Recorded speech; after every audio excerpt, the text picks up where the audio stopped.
We first had the roster with Looney, who was the team captain, but we had some roster issues because it was really hard to find a jungler and a top laner.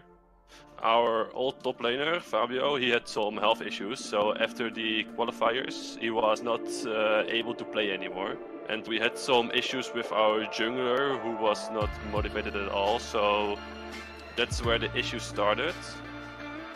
At one point, myself, I also asked to be subbed out.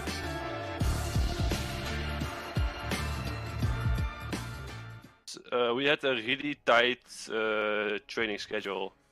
Like usually we will train like 4 days in a row, in which I thought it would be too much for me, so I wanted to step down and stay as a sub. And that's the moment that Looney decided that he was going to stop with the team and disband it. Alessandra Zoll, but too little, too late. One more hit will do it. That will be the game in favor of Glorious Gaming.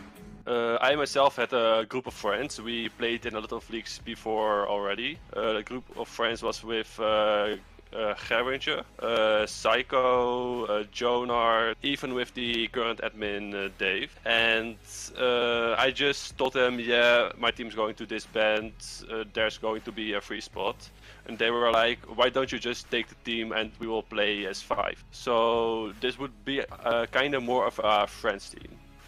We played a lot before, so it would be more like we play on game days and not we don't really practice a lot. It has changed a little bit now, but we had like no practice at all when we started playing, which caused us to lose against OG as well, but also win against Free Crux. And when we won against Free Crux, we actually started to take things more seriously and try and improve our team. Look at the base! Look at the base! Midnight and Jonah there looking for the next to stay inhibitor is down! The Rico is coming from the counting and the next is how much HP. Jonah is looking for the haste and no enemy! They take the game over Free Crux! And then some stuff happened with Midnight in which I got another transfer from the admins, and Psycho had some fights with Free Crux, which made it that he became a free agent, and we already knew him, so I just offered him the spot and he gladly took the spot. So I kind of got benched. Like it wasn't my decision. Yeah, it's much easier for me on Unknown Enemy because like I've played with these guys like a bunch of times before.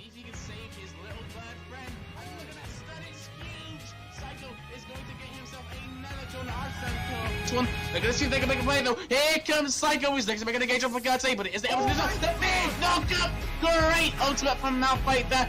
That's gonna go low. GG Whispers also gonna go down.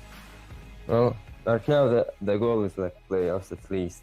Okay, so I'm really convinced that Unknown Enemy will make playoffs.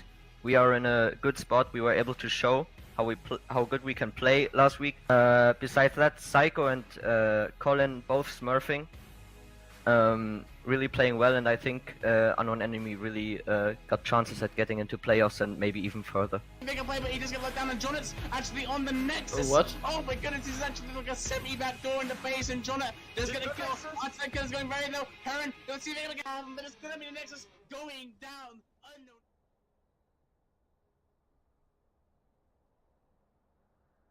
Welcome, ladies and gentlemen, to Week 8, Day 1 of SQ1. I am your play-by-play caster for today, Darkling, and with me I have the one and only Blade of Souls, or preferably Blade to many people. Hi, yeah, I'm with Darkling like usual. Hi. Yeah, as usual, guys. It's me and Blade, and what there is to talk about today is one hell of a hype matchup. We have the Unknown Enemy, who last week took down the #1 team currently second, Glorious Gaming, and that was an impressive feat to say the least, especially coming from their fact that they're now placed 8th, and they were before last week 4 and 8 if I am not mistaken. But on the other end of that, we have Team Alpha, a team that has been showing up recently, and a thing that they've changed, and we'll see in today's matchup, is Wheatfish. Wheatfish came in this week. I think it was because, if I'm not mistaken, their current mid laner James has to move off the team slowly, and he will get integrated, or Wheatfish will get integrated into the roster.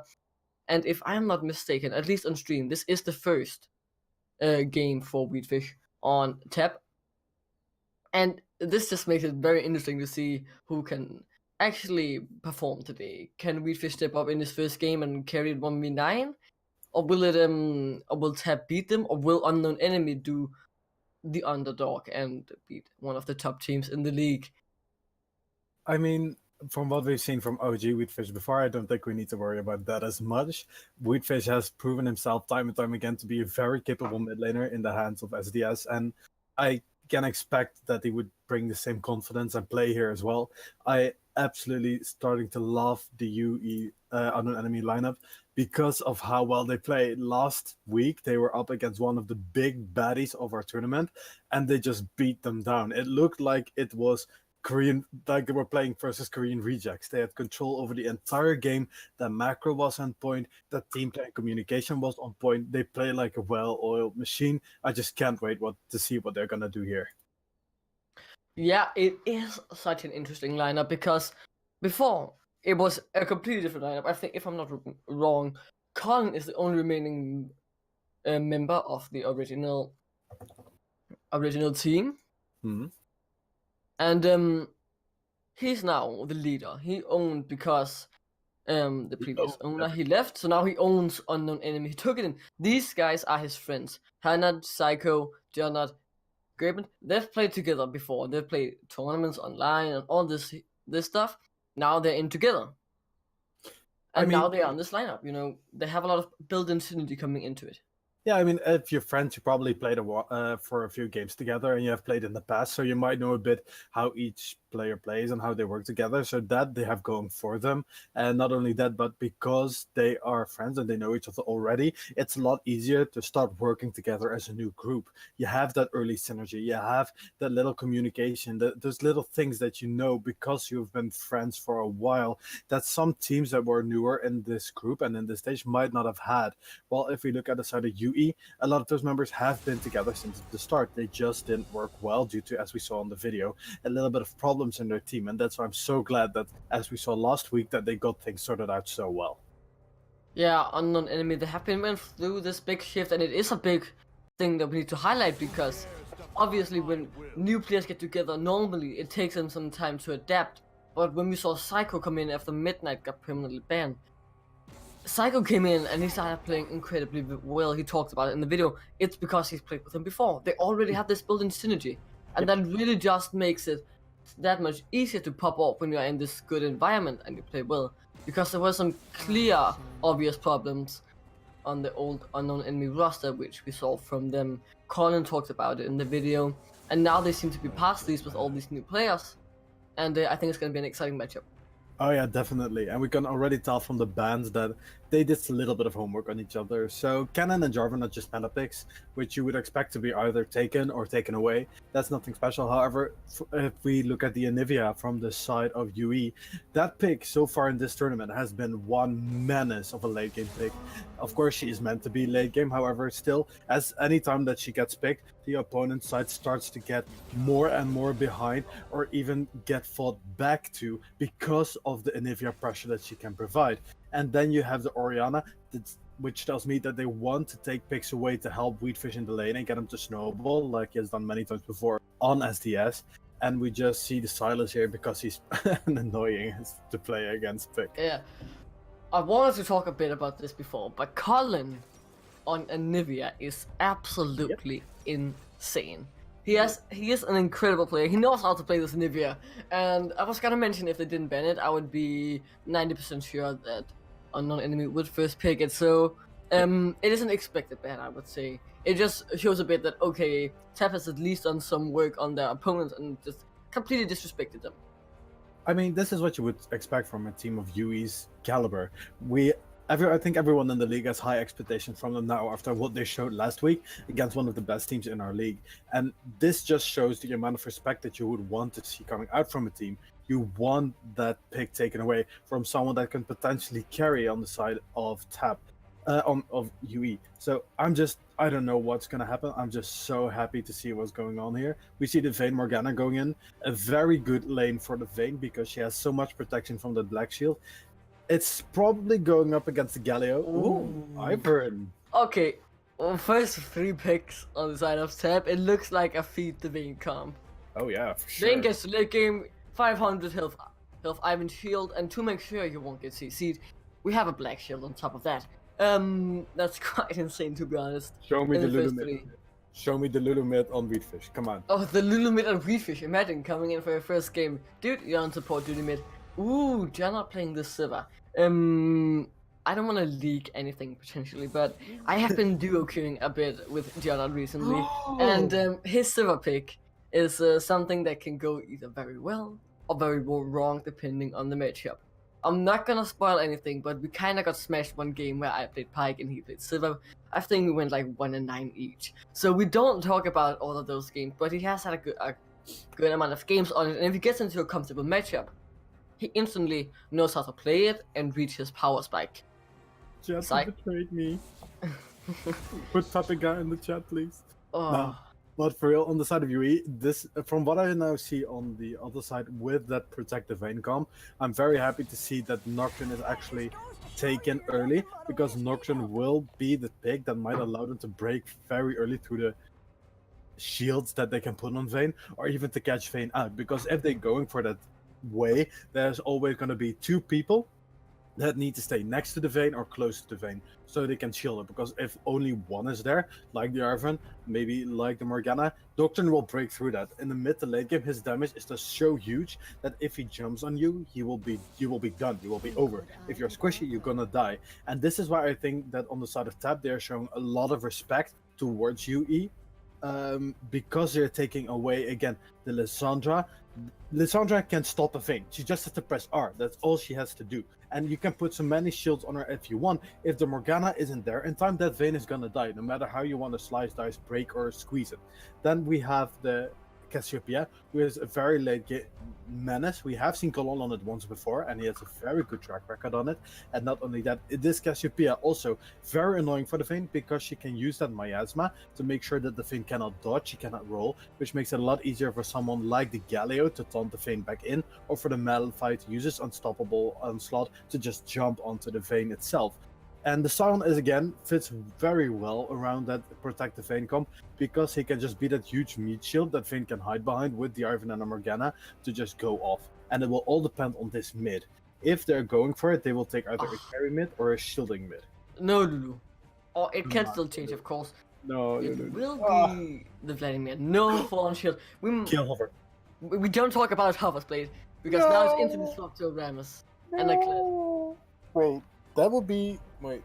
No, this had to be a mid laner. That would have been AP Malphite if it was the case. I just really want to see KL. But I quickly want to turn to Psycho actually, because he didn't have the best of times in Free Rocks after the Proving Grounds. Obviously, he won that and still the Proving Grounds champion. We can't take that away from him, but he hadn't been playing too good in the regular season. As he talked about, he got benched. And when we saw him on this unknown enemy lineup, so far he's been popping off. And the champion he popped off last week against Glorious Gaming, I do believe it was a Nocturne indeed. So why do you believe that he now has it again and potentially could pop insanely off and go like 15-2 like he did last time? I mean, if we look at the side from TAP, this is a comp that a Nocturne doesn't like to see. There are not many squishes on that side. They have the Sion, who is early game, yes, he's kind of squishy, but then again, he can just run away. The Ivern counts as squishy, and you can break for him. You cannot really go into the Vladimir because he always has the Sanguine pool to just go out, especially because he's mid lane and the lane is shorter, he's able to dodge out of your ulti a lot more. So the early pressure will probably try to be put on the bot side. However, this will show if what Psycho did last game was a fluke or if it was actually that skill that you would expect. Because if Psycho can do it again, then he just cements his place in the tournament and says, hey, I'm here, I just had a bad rep, but this is me, this is how I was in the Proving Grounds, and this is what you guys are gonna get. Don't let me have that Nocturne. Yeah. Nocturne is a dangerous pick for Psycho, to say the least. And I'm interested to see if he can pop off. But I quickly want to turn to some other news. we talked about Unknown Enemy. They want to get into playoffs, as I said. They think they can do it. And we have some pretty big news that can potentially improve their chances, or will likely. ELG has left the league. Wait, There have been roster issues with the team, which have forced them to FF too many games, and now they are out. I have been informed that the spot might remain with ELG, but will be under a different owner and roster, so kind of like the Unknown Enemy. And ELG are one of the teams contesting for the playoff spot. This is huge for Unknown Enemy's chances to get into the playoff. Now that ELG has FF so many games and might play under a completely different roster, so many variables change about Unknown Enemy chances to go into this playoff. Wait. So you're telling me that Korean Rejects can still make it to playoffs? I don't actually know if that's mathematically still possible. It might actually still be mathematically possible, but it would be a bit like Rogue making ELCS play or LEC playoffs. I think it was like 0.015 they had. So I don't expect to be high chances. Oh, come on. That would have been fun. Come on. Korean Rejects in like just winning the tournament from behind. Oh, that would have been great. But yeah, that's kind of sad, but also just happy for the other teams, because now a lot of teams that were in the mid tier actually might make a chance, and this will, as you said before, increase the chances of UE. And if they play like they did last week, where they really showed that they could actually play like a well-oiled machine and could play to their strengths and to their comp that they would draft, then I think they can actually make it and go pretty far. Yeah, Unknown Enemies has been on the rise recently, but the question is, can they keep it up? They might have taken down Glorious Gaming, but yeah, you win one best of one. There's still many more games to play, and if you want to prove you deserve that playoff spot, you need to beat the other teams in the playoffs. And TAP is currently one of the teams sitting pretty comfortably in that spot. Oh yeah, definitely. However, if we take a quick look at the roster, not the roster, I should say, on the draft from UE, it looks a little bit messy, in my opinion. They have everything they need. So they have 2 engage tools in Galio and Malphite. They have backup tools in Galio and Malphite as well, because they go both in the same way. Then they have Nocturne, who is just the assassin on the team who wants to get that Vayne out, and the Vigar that can scale into the mid to late game, and the same with the Sivir, who wants to get on those four items. However, if I look on the side of Team Alpha, their comp seems to scale a lot better into the mid to late game than the side from UE. They have that Vladimir, who will be able, especially with the Morgana Black Shield around him, to just be that 1v5 menace if you hit the 35 to 40 minute mark. Same with the Vayne, who as soon as she gets 3 to 4 items under her belt or gets fed early, especially in the hands of Noah, where you really want to watch out for that pick. Vayne Noah's insane. Noah is insane with that pick. Vayne He's insane in general, let's be honest. Good point. Yeah, he's insane on everything he plays. So you definitely want to be careful about that. And it seems like on the side of UE, they kind of had a mix between, okay, we want to assassinate the Vayne, but we kind of want to scale to the mid to late game, but they scale better, so we just pick whatever we can that might counter someone. So that's why I think the Vigar pick came in, because he took Comet as well. If Vayne get hit by 1 cage, he's dead. That's how that definitely dead. I mean, if Morgana doesn't shield him, it will just he hits the cage. Either Galio, Nocturne, or Malphite will go in, or just Vigar just QWR and Vayne goes bye-bye. Vayne goes bye-bye. There's not much else to say there. Could quickly go bye-bye. Obviously, Vayne is very squishy, but lovely little Casca has informed me in Twitch chat that Korean Rejects are locked out of playoffs. To follow up with their questions. Obviously, we can hear Blade is very sad about that, but he has though said that they can technically or potentially still avoid relegations. Not that I think it will happen, but to quickly put that out there to any Korean Rejects fan wondering what you should be hoping for the split, your best hopes are now to avoid relegations. And not much else to say there. Press F in chat, boys. Like, you can say they have gotten Korean rejected. Oh goddamn! Who got that pun? I swear to God, I love you. Yeah. Either way, we are now loading into the game. The rosters are in, the draft is as well in, and now the players will jump onto Summoner's Rift. A lot of a sheer composition on the side of TAP focused heavily around Noah popping off like he does many times before. He is also rocking that sweet Project Vayne skin, so definitely a good reason to put your eggs in the Noah basket. Oh yeah, definitely. However, I mean, you can't have everything, so I'm just happy that we got a Vigar in the league.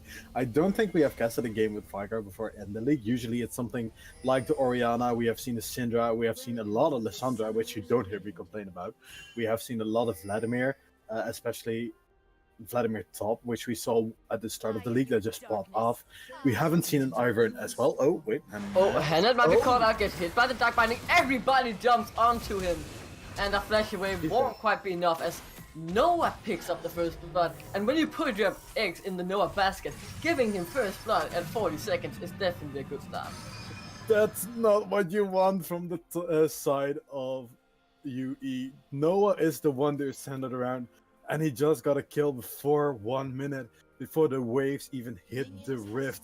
That means he will be able to go into lane with a dagger early, which makes the farming a lot easier for someone like a Vayne that maybe might feel a little bit clunky in the early game to farm with, or might be a little bit harder to farm with against someone like a Sivir and a Galio composition in the bot lane, and this just helps them get ahead so much earlier. Yeah. You know, hitting that early game scaling on Vayne is definitely not a thing you want to see happen if you are on the side of unknown enemy. Because of Vayne who gets fed, we know how that went. We saw Reckless do it in LEC this weekend, so there are a lot of things that can hurt when Vayne gets We ahead. don't talk about that game. We don't talk about We're talking about the game, not against G2. Okay, no, then it's fine. That's fine. Okay, then it's good. That's good. Either way. But besides that, we are now, the laning phase has hit, and the people just slowly farming all around. We see Psycho doing the Croc, seems like he wants the most XP possible, and everything just seems slow and all quiet for now. Yeah, I don't think we can expect a lot coming out from the early game. I think that what we just saw is gonna be enough for like 5 minutes while both teams want to get to the mid to late game, and Psycho just wants to get level 6 as fast as he can, so that's why he's taking all the camps that give him the most CC, the most experience possible. And besides from some trades here or there, I don't expect we can expect just literally anything. Mid is just about playing safe between the both of them and farming up. Top is just going to be a wet noodle fest, and bot, I think if Garbanche on the Galio wants to go in, Morgana will just pop the black shield and there goes the engage and they will counter. So I doubt he will go in unless Morgana wastes the black shield. So this will just be a farm fest where I take it at least like 5 minutes, 6 minutes. Yeah, it's the calm before the storm, I guess we could say. Oh yeah. Everyone just slowly trying to hit their scaling points. Vladimir becomes insane in the late game. Sivir becomes insane in the late game. Vigar infinitely scales, so definitely becomes insane in the late game. And like so do basically every other member on the teams. Like, you know, Pineapple, he's playing this Ivern, and when you hit the late game with Ivern, many people don't realize it, but I have played a bit of Ivern myself, but that's besides the point. Diana is getting engaged and has to heal flash away. Noah flashes heals as well, and almost like to take down Gerben. There has been a lot of summoners frustrated, but in the end no one dies and Noah is close. But Psycho is on the side, he comes through the tri-bush. Fantasy smells something in the water though. Gerben has flashback because his Dark Binding, he might actually go down here as Noah doesn't do enough damage, might fall himself. Ooh, Hugh hits him and Psycho picks up that kill. Well, this is not what we expected, and I was just about to say if that fight hadn't happened that both ADCs were now summonerless, which would mean that the junglers, especially Psycho, which we just saw, would try to make his way to the bot side because he can much easier go in than someone like an Ivern in the early game. Ivern can protect and they might be able to force an engage. However, you should never underestimate the amount of quick bursts that Galio can do in the early stages with the hero, with the Q and with his passive, where I will just break you down if the black shield is not on you. Morgana did not have enough mana at that point to put another black shield on Noah, which does mean that if they would have re-engaged while the Ivern was there, even with the shield, I think Noah would have at least gone down. Yeah, Noah obviously greeted a tiny bit there when he went back into Gerben when he got hit by the Dark Binding. But you know, when you are an AD carry, you have to look at the members being low and think, I can get this kill.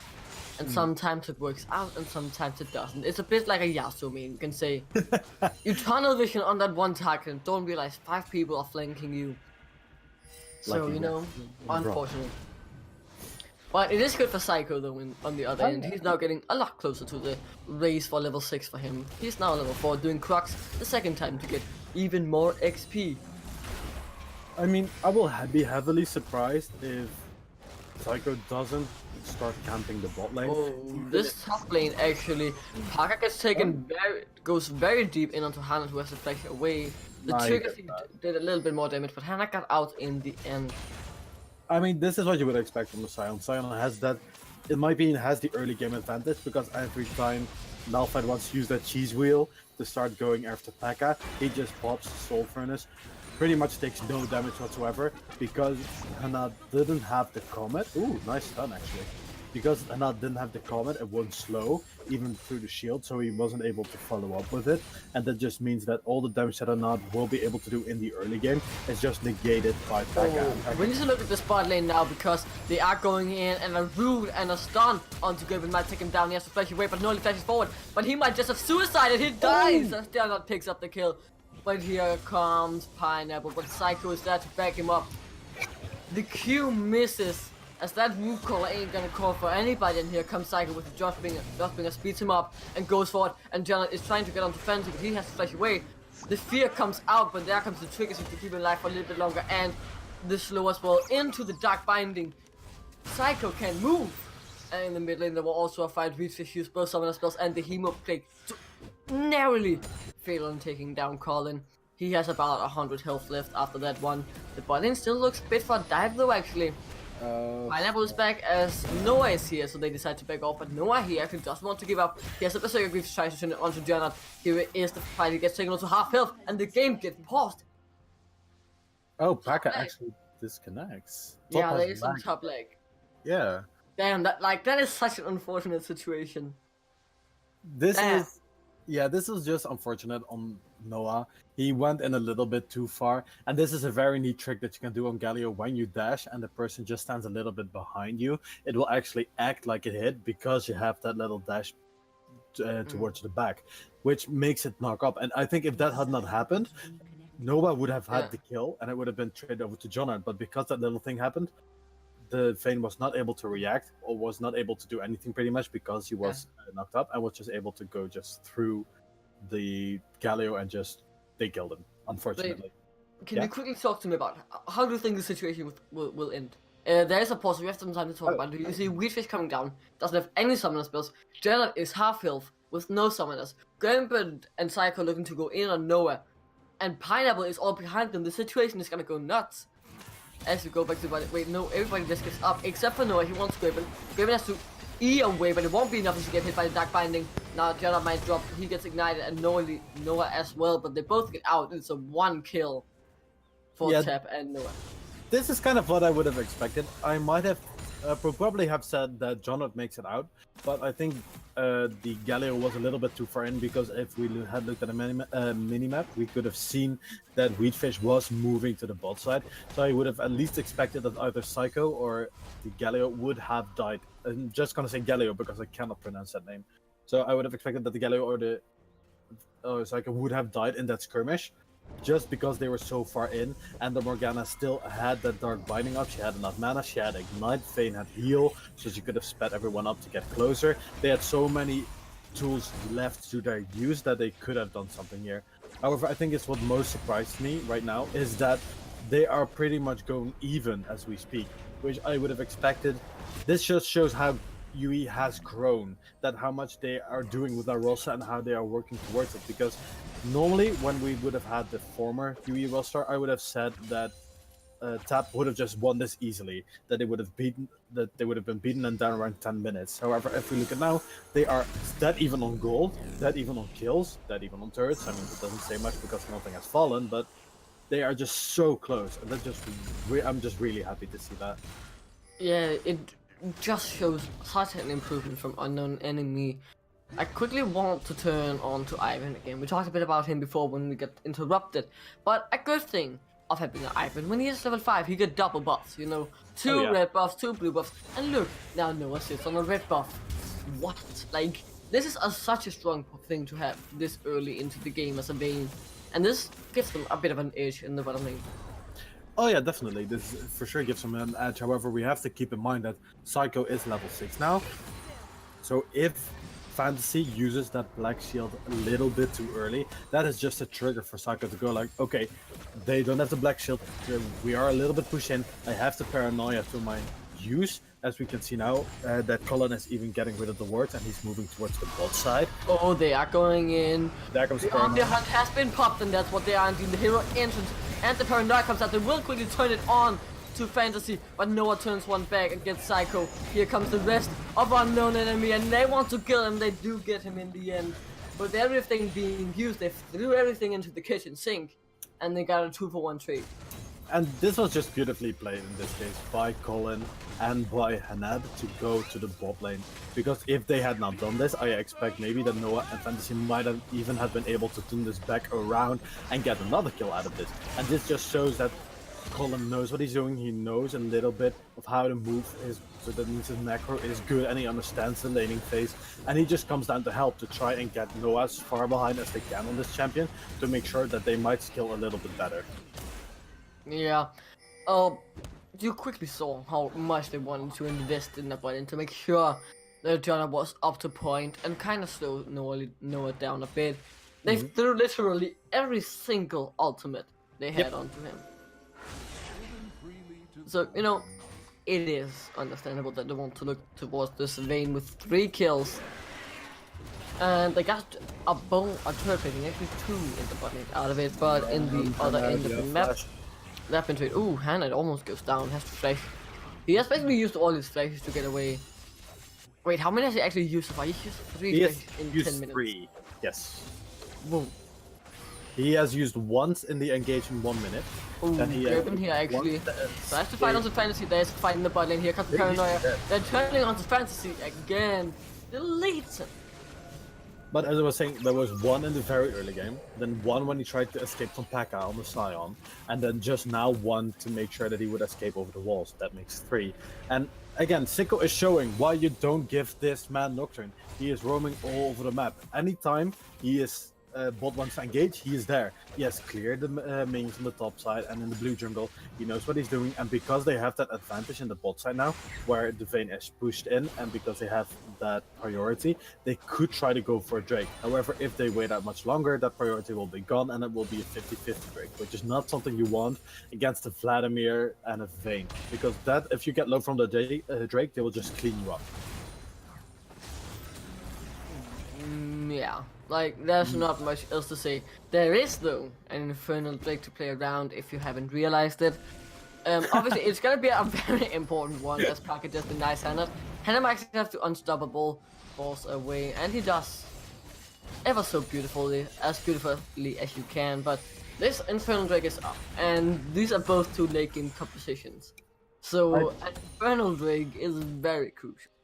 Oh yeah, the team that gets Infernal Drake will have a little bit of an edge on the opposing team. However, I just had to point it out again. I love how Annette is like, nah, you're not gonna get your ward. And then as soon as the script crack, it's like, watch me, dude, watch me. Try me, I dare you. Yeah, exactly. You can see that I think that Alpha is trying to move towards this Drake. Vladimir's already moving. He has been spotted, however, on the vision that they have created around this to make sure that they keep priority on this. And both teams are pinging towards it, so there might be a skirmish happening around that red Drake. Parker almost, he now has his TP up in the sentence, I say it, and Hannah does not. They are going on to it. At the moment, they are 4-man, this looks like it will be going up. Gerben might actually go down, he's get condemned into the wall with the Dark Binding. It's at 3,000 health, 2. In comes Psycho, he doesn't actually go in with Paranoia yet. He doesn't actually do anything, he just gets hit by Dark Binding, and now he has to stop right, goes into the stages. Drake is still falling ever lower, but it looks like Piner will pick it up, but on the other end, he just goes low. Walk right can take it down. Psycho and General has to run. Noah goes in, flashes forward, but gets taken down. Goes a tiny bit too far forward, but the Infernal Drake has fallen now. Colin and Hannah has to do all the work as Gerben has died as well. Hannah has no Unstoppable Force, has nothing. Colin tries to do everything, he has to play Mortal Burst. Will he be able to burst down anyone? I don't know if he will. He tries to kite back, turn it around. The triggers, he pops one with the Primordial Burst, but now they have 3 men onto him. Will they be able to get him? I don't know. Weedfish gives up and Parker as well. This was just played beautifully by actually both sides. It was just unfortunate that Psycho got hit with the Dark Binding as soon as he wanted to try and get in, and as soon as he tried to do something, because the Dark Binding was meant to be to ignore that vision of them and to ignore vision of the Drake. This is something you always want to do if you have someone like a Vigar that can just put a cage out of nowhere, or a Morgana that can just throw a Dark Binding out of nowhere, because they have that amount of limited vision when the Paranoia is popped. And I think if the Dark Binding from Fantasy wouldn't have hit Psycho in this case, that they would have been able to maybe even take the Drake away, because Psycho can just fly in, take the Drake, or put an engage on someone like Noah. And Noah just hit 2 people there. He's 5-4 right now, which is so scary. And Oh, he's going onto Janet as well. And look at that damage. Absolutely deletes him. Didn't even use the final hour. This is Vayne at its finest. That Vayne is 5-0 in 14 minutes. 5-4, sorry, in 14 minutes. And this just shows like that Vayne already has the Borg. He has the attack speed boots. She will do more damage because of that passive than a Sivir will do with only an Essence Reaver and the attack speed boots. This is where Colin will shine. If Colin has a Primordial Burst up and he gets Vayne, as I said before, if he gets her stunned, which we just saw what happened with the Ivern, you just press that, you press W, you press Q, and you press R, and there goes the opponent. Because Vayne is squishy. And that's what they need to do. They either need to get Rootfish down or Noah. They definitely need to get Noah down, and Weedfish. Noah has been popping off, has sometimes flashed a bit too far forward and gone a bit too deep. And he didn't do that this time, you know, he just completely deleted Janet. The next Drake that is up for play, I have to mention this quickly, is the Mountain Drake. So it is also high priority to take Barons quickly and Towers, but for a late game scaling team, the Infernal might be a little more important. So I don't expect as much fighting, but it's still the second best Drake of these scaling teams when we come into the later stages of the game. And I'm actually a bit disappointed in Hannah here, because as they saw that the fighting was going down, Pekka was teleporting. They knew that. They saw that the teleport was going down because of the vision they had in the brush. Hannah didn't react. He didn't even try to push a lane. He was between lanes, walking to the bottom while his teleport was up, which makes me a bit question, like, why would you do this? You could have, with one unstoppable force, you could just easily go in. Oh, the Balina going in again. to- They are definitely going into Noah. They hit him with everything, and this time they take him down. No return go for you. This time Psycho says, as he gets out thanks to the condemn. Fantasy goes down as well, like Gerben picked that up. And now they will look for the turret. Noah even helping Colin escape right there. He Oh just- wait, in comes the double block. I thought actually that he was going in, but he just said, don't, guys, please don't take the tower. I would appreciate it. As he cleans it with the decimating smash, just tanks everything. Like Janet doesn't do that much damage to him at the moment. Yeah, so. partner. Oh, Colin. Oh, Colin dies. For We what? take him down with the ignite and the hero plague. For one split second, I actually thought he would survive. He was like, he was so low, the Humo Plague had already taken down, and just that last little shot was like, yeah, no, Colin won't survive. And Colin is doing a lot better than I would have expected him into lane. He's farming well, he's scaling well, something you want as a Vigar.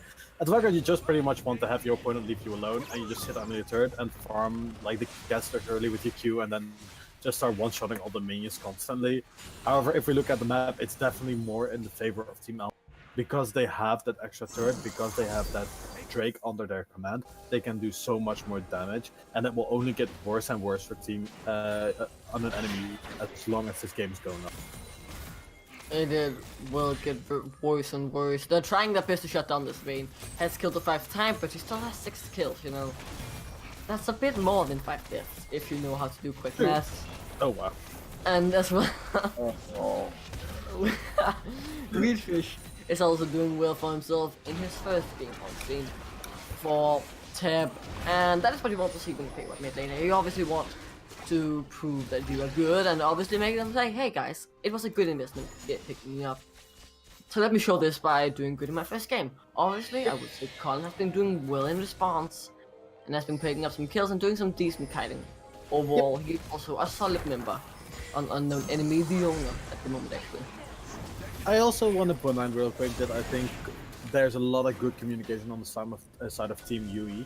We just saw Psycho go in as soon as the Morgana Black Shield was down, which shows that they're talking to each other like, hey. Oh, the mid lane, to be honest, you know, Colin almost dies by the combo for Weedfish. Has to use the Hemoflick, but now Colin has to get back. And this Mountain Drake is up, and that could decide a lot of things about the fight. that will arise. It is 5v4 if they decide to go for it. Colin doesn't even have home guided, he has to go slowly back. And it seems like Unknown Enemy will give it up. There are control walls, there are everything in there to make sure you don't get it. Psycho has given up, and this is 2 drakes. 2 beautiful good drakes on the side of Tap. So not so good on the side of Unknown Enemy when you face against that, especially with these late game skilling comps.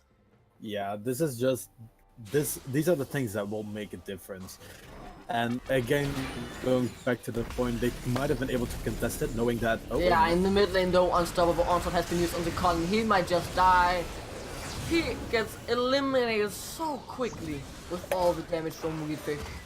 And Psycho tried to do something with the Paranoia, but not this time. I mean, this is what the Fed Vladimir looks like, and here is why I'm a little bit disappointed in Colin. I would have expected him by now to at least have bought a stopwatch already. Not even if it doesn't matter if he might not want to build the Hourglass, but just to ignore Weedfish's ulti, because you can just Hourglass and there will be no changes to your health. And that Hourglass could have saved him so many times. We saw him almost die on the turret a lot of times, and even die sometimes on the turret, where if he would have had that stopwatch, he would have been able to deny that amount of damage that comes in from the Vladimir, and he would either have healed nothing, or the ulti wouldn't have done as much. Oh, there will be a fight though, it seems, Redemption and On the Horn has been used, but what is On the Horn for them this time? Unknown Enemy just attack a bit on Pack and decide to run away. Gerben gets hit up by the Dark Binding, and it seems that they just decide, okay, we won't go for it. Yeah, this game is slowly starting to kill out of control from the side of Team Alpha with Devane and with Weedfish. Both are very well fed on their picks, and in the meantime, Pineapple and Paka doing what you want them to do. The Sion is just a mega wall, he was Otek. Yeah, he gets taken down. There's no way that you get hit by the baby cage and then you die. Like, yeah, there is no way to save this late into the game. Oh, a beautiful 2-man taunt onto 2 of the most important members of the top lineup. They pick up both the kills, and now Noah is the only carrier left. He has a tank in front of him, but it won't be enough. As the Primordial Burst almost takes him down, but the heal saves him. Tico has a flash forward to kill him, and Parker almost goes down. This is an amazing fight for Unknown Enemy to try and get the game back in their favor. You guys are playing beautiful. Garvin is a god! This was amazing. Just every combo, the double taunt into the stun from the Vicar, into the unstoppable force from the Malphite, into the primordial burst from Colin. And again, Psycho was almost saved again by Noah, who pushed him back. And the only reason why why Psycho died there was because of the Sunfire Cape doing the last tick of damage that came out from Pekka. If Pekka would not have been there, it would have been a bit further away. He would have survived with like 10 to 11 health. And this is something that can turn the game around. They are even ahead in gold now. Wait, we are 22 minutes in, and the gold is completely even. Yep. What an insane game so far. We have now seen that when you play your fights your style, you can win them, no matter what team you are. And Tab is gonna try and set up one around the Baron Pit. Graven has spotted them out, though will get hit by the Dark Binding. Hannah doesn't have the Unstoppable Force quite yet. It will be up very soon. He will get chased out though by 3 members. He might actually go down. Has to run. Has to use the Unstoppable Force to get away, but will he actually get away completely? Yes, he will have to back. Does have the TP, but that means no ultimate for the Malphite. That is an important ultimate to have up in the fight. Good burst from Colin to take down, not take down, but damage them and hurt their health bars a bit and tap back off the Baron. Yeah, this is just Baron zoning and very well played by both sides. I'm happy that Hanad actually was safe because Unstoppable Force doesn't have that big of a CD. As you can see on the right side, it's ticking back up very quick. And not only that, but he has teleport available and they have wards set around. So if something like that would have happened, where he would have just backed, he could have easily teleported back in and just joined the team fight again. As they're going back towards the Baron Blade. And Tab is back on the van, and obviously Unknown Enemy smell blood in the water. Let's see if they can turn the fight in their favor. Pineapple is half health. Noah goes back to make sure it doesn't lose it, but dude, it take a lot of damage for him. But in comes the Unstoppable Onslaught. On the hunt has been popped. Gerben doesn't get anyone with the taunts, but they're diving onto Fantasy, but he goes into the zone. He hasn't won't die quite yet. There he goes though. Noah is still alive, and he's still hitting the Primordial Burst takedown Weedfish. But can no one carry the fight? He gets taunted. Hannah is down. Jalen is in the middle of everybody. What are you doing there? Gets taken down, and now he's just calling, but he can't do anything. This Vigar pick is working wonders for the side of UE. It has been used for zoning, it has been used great in teamfight so far, and this is why I'm starting to like the side of UE. They have so much crowd control. If one thing hits, the stun, the knockout, whatever, you will get CC'd. And they almost took down Noah Lee. They were even able to take down Wheatfish because they just bursted him down so fast that he could not heal with the Hemoblade, which had been used. And this is just so surprising to me. We have to remember that Team Alpha is one of the best, if not the best team in our league, and UE, who grew this much just because of a few roster changes. This just shows that if you have the correct members, or if you can work together as a team, that your power can grow like tenfold. And thanks to the fact that they narrowly won the fight, they got another Drake. There's another mountain going into their pockets. And the third one's gonna come up. You know, this Baron is gonna mill so quickly. Not only that, but they know. And as long as I think as Varga is alive, I don't think they can really do much against the Baron unless they really do it without the knowledge of UE. And I don't think that's gonna happen as such, because as long as Varga has that baby cage and primordial burst, which I do want to say is back up again, as long as they have that, they will not be able to do this without contest and lose at least. Yeah, they're starting it already, and look how quickly it drops. It has already taken so much damage. It's down to 5,000. Will they get in? They'll get to take it. Unknown enemy, you have to react to this. They give it up and no one take it. Now they will kill Fantasy though, but will they get a 4-man Zion ultimate and they deliver it to them? Psycho's going in, but will they win the fight? Noah is down. This might be the turnaround, but Wheatfish is still here. And Colin has to do the work. Donald runs for his life. And they survive with 3 Barons in a 3-for-2 in favor of Tap. It was such a close fight here. If they could have removed Wheatfish, I'm very sure that Colin and John would have been able to turn this back around, and that would have been a Baron and no Baron at the same time, because that Baron would have just been bought on the side of Team Alpha. However, now that they have the Baron and they have this lead with the 3 Drakes in their pocket, this will start to grow out of control very quickly, and I'm just so surprised how well UE is doing, how well they are able to contest, and how well they just can work around their own picks and just break down Noah and Wheatfish. They broke down Noah, but they didn't break down the Wheatfish in that one. And that meant that the fight was still alive, because Wheatfish is also a huge carry, we need to remember. Obviously, the top priority has been Noah in the past few fights, but they also need to take down, you know, the big fat Vladimir. He's fed, and now they will take down Colin. You get caught out, buddy. Couldn't move for 5 seconds, and now this could actually be a huge push.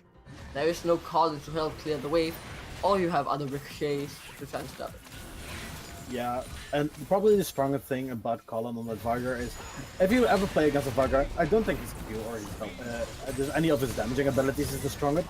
It's the how big that cage is. Whoa. You can just pretty much lock someone down in a certain area, or just make sure that they can't reach a certain area, because if he would have been here, he would just have been able to put that cage in front of the turret, and they would have either been hit or they would have had a lot of problems there.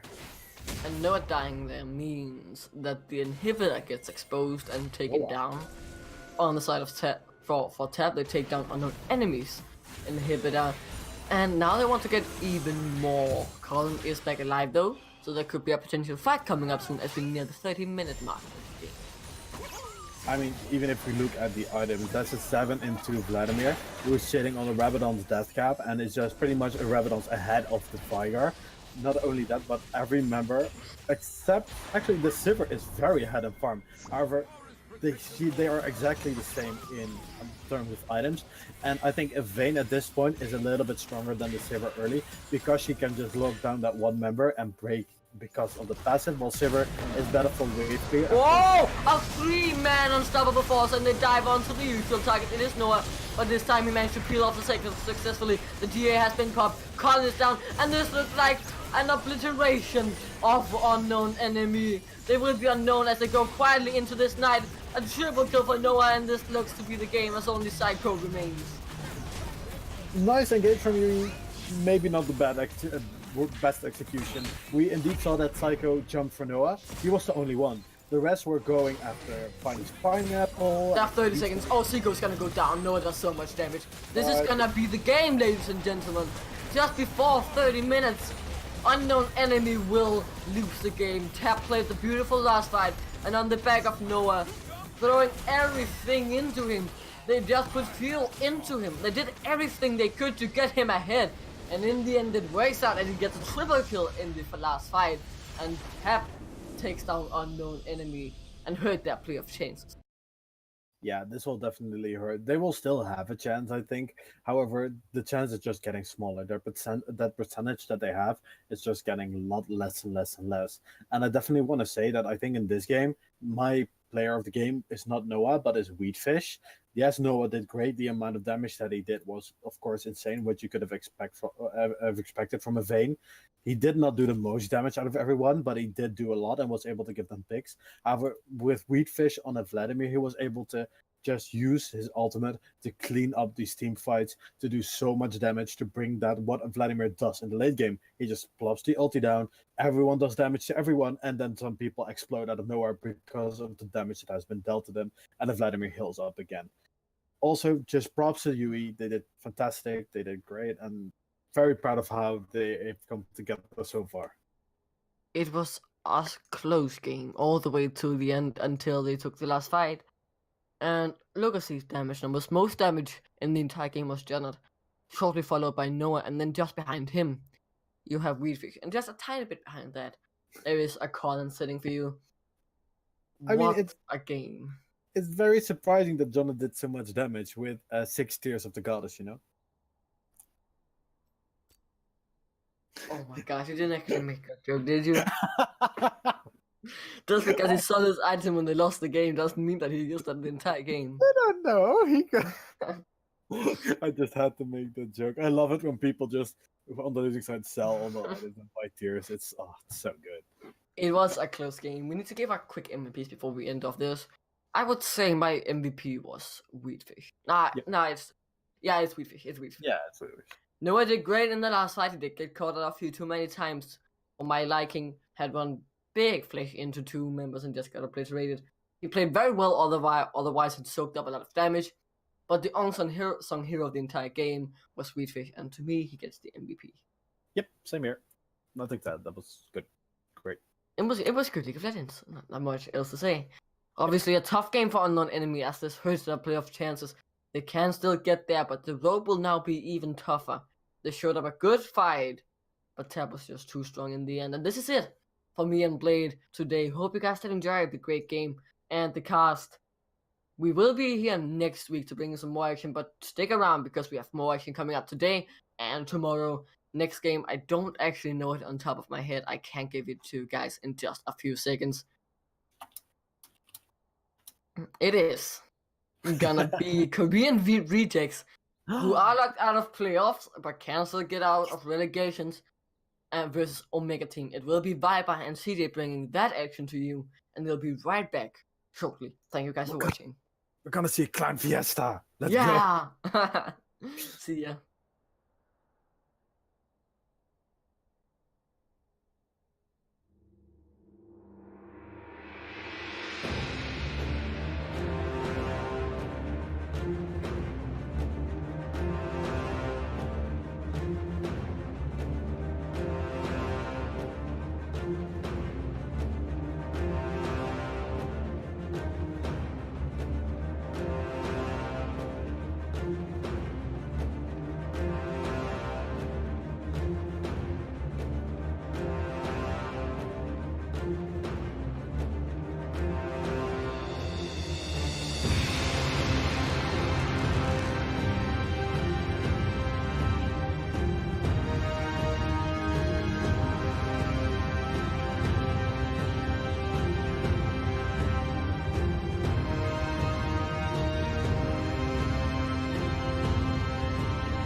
hijos de puta.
Good evening, ladies and gentlemen, and welcome back to the CJ and Viper Hour, also known as SQ1 Champions League. I'm, of course, Will Viper and Whittaker, but I'm joined by CJ, and we are here for not your scheduled game, because sadly there was a forfeit involved, so we're instead going to be watching Tap versus Prototype. CJ, are you excited? You know me, dude. I'm always excited for all these games, even though this maybe isn't a particularly, it's not the Clown Fiesta we were stepping in for, and it's not a top of the standings fight for playoff position. It's just a game of League of Legends. You know what? I like League of Legends. I like watching League of Legends. I like playing League of Legends. I'm ready for this one. Yeah, I'm absolutely ready as well. I do love some League of Legends. We're just going to wait for these teams to get themselves organised and in order, just to make sure that we don't get any shenanigans going in the old Champ Select. CJ, what do you think these two teams do in terms of the Korean reject scale? I want to know you are the inventor of the Korean reject scale. How do you think these two teams both kind of sit on that scale before we get into the game? Well, I think that I think Prototype actually might have a slight edge here, as Alpha do tend to play a slower game naturally. We saw them last game, the first hour today, going up against UE and having a slobber knocker of a game versus them. But I think on the Korean reject scale, I think this is the one metric here the Prototypes got in their favor. They have slightly faster game times, if I am correct, against Korean rejects.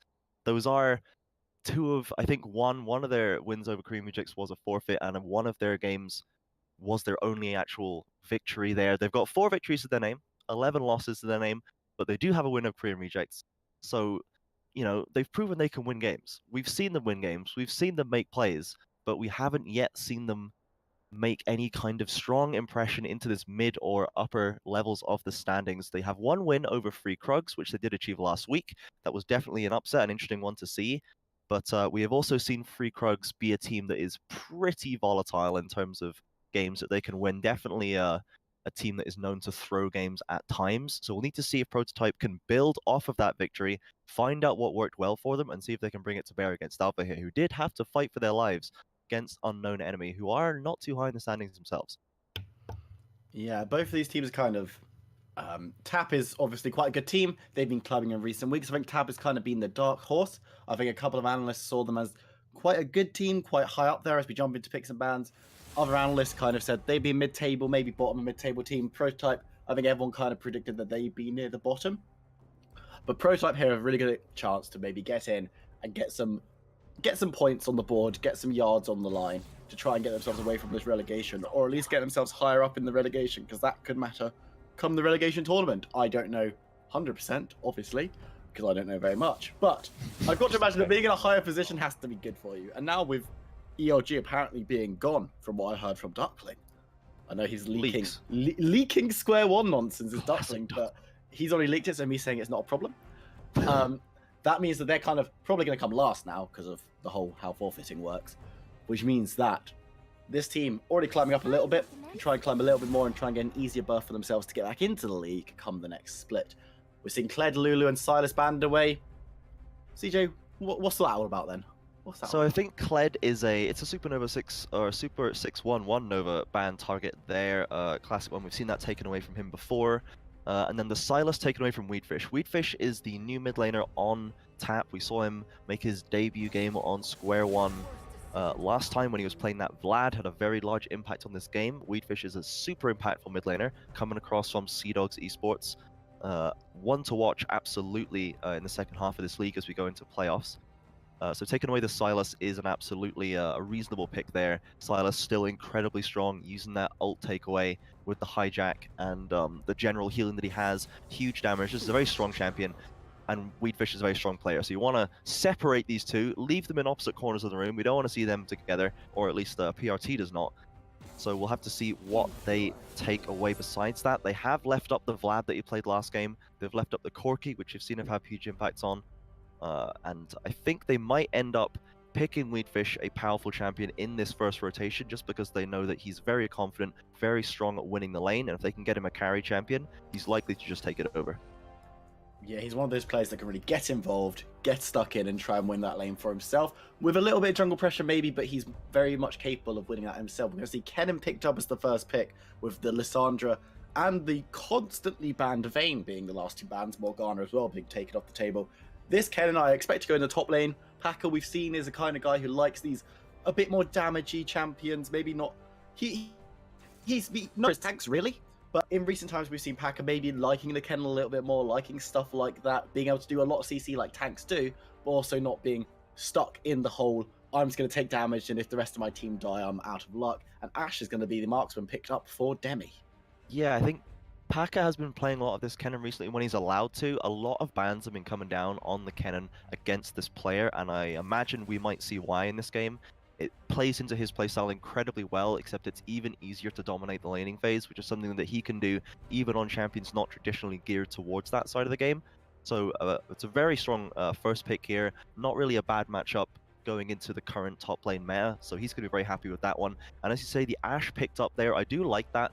Noah's a very aggressive lane dominant player. They've taken away his Vayne, which is reasonable, but there are still, there's the Kaisers, there's the Lucians, there's a lot of champions that he can still have an impact on in this laning phase, and something like Ashe is very good at just shoving the lane, using that volley to just keep the enemy ADC poked down and at bay, stops them having a huge impact on the game, plus you get that massive utility off the Ashe ultimate, really strong gank follows, and you can even throw it down into other lanes if you feel like you can spare it. So I do like this Ashe pickup as it's a champion that you can pick to avoid losing the lane very hard, and if you actually get ahead on it, the crits can come down very well, and this is the Jinx that it's been matched by for Noah. Not a champion that we've seen him play that much, but recently in this patch, Jinx has come very heavily back into the meta.